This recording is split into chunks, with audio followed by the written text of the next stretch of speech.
Hello, we're on the concession section of the A1 motorway. This is the stretch from Gdańsk to Toruń. The concessionaire is currently in the process of rehabilitating the road lighting. The GTC company, the motorway concessionaire, invited Intertoll Construction to bid on the tender for the rehabilitation of the motorway's road lighting. Our company, Intertoll Construction, won the tender, and together with Luxon, who was responsible for, among other things, supplying the road lighting fixtures, as well as supplying and commissioning the reactive power compensation system, we began the process of rehabilitating the lighting. The main reason for replacing the road lighting fixtures on the A1 motorway was the old system's increasing failure rate year after year. Also, there was a decreasing availability of spare parts needed to keep the system operating safely and reliably. Our expectations for the contractors were to find companies with experience in carrying out these types of projects. They needed to have the right equipment and personnel and be able to supply materials that meet our expected standards.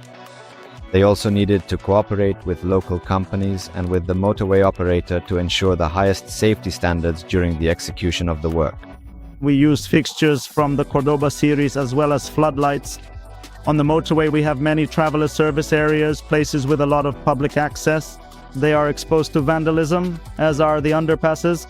These fixtures have a vandal resistance rating of IK10, which guarantees a long service life. The motorway's name is AmberOne, and I'd really like to connect to that. For many years, as part of our mission in street lighting, we've known that using a warm color temperature is very environmentally friendly. It's also just as safe for the motorway users, all while meeting standards and saving energy. There were nearly 4,000 fixtures to be replaced. The Luxon company supplied us with these fixtures on an ongoing basis, without any delays or production errors. The rehabilitation process replacing the lighting is not a simple one. There are many activities to coordinate, especially the work of the subcontractors. We had 3 main ones here responsible for replacing the lighting on the road. This also has to be coordinated with other activities on the road. A motorway is a living organism. We have road surface rehabilitation work going on here.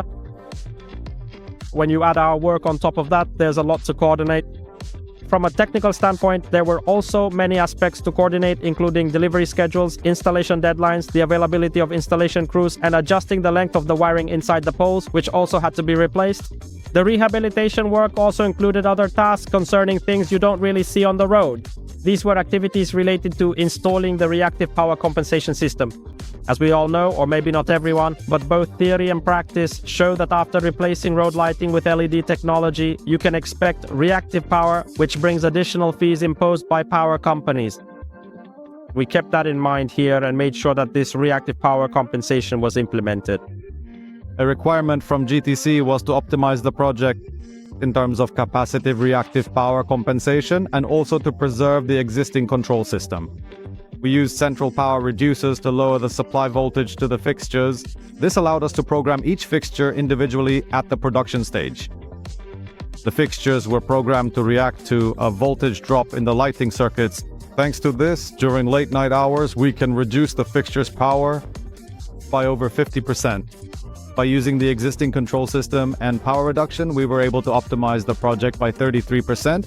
When it came to the installation details, we had to take care of many aspects, including the proper tilt angles of the fixtures. This was to ensure the correct lighting parameters on the road, meeting the required classes and their specific parameters, from luminance to illuminance, and the uniformity of those parameters, together with Luxon. During the project preparation stage, we carefully created a detailed installation chart. This chart included all the necessary information and specific installation details, making the process much easier and more straightforward when we were actually on the road.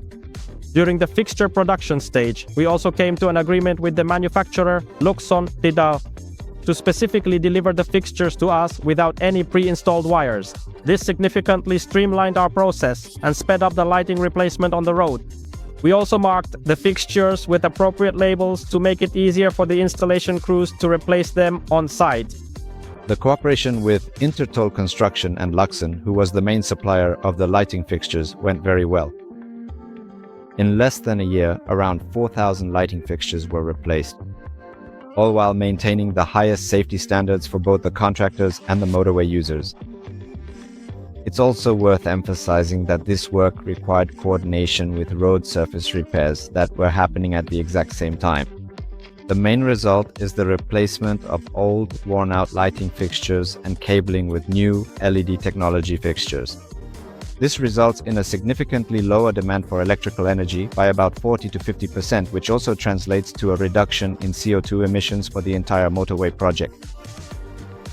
Furthermore, it's worth noting that the light color used in the new fixtures is similar to natural light. This is undoubtedly a very good solution for safety, and it also considers environmental aspects by minimizing the lighting's impact on the natural environment.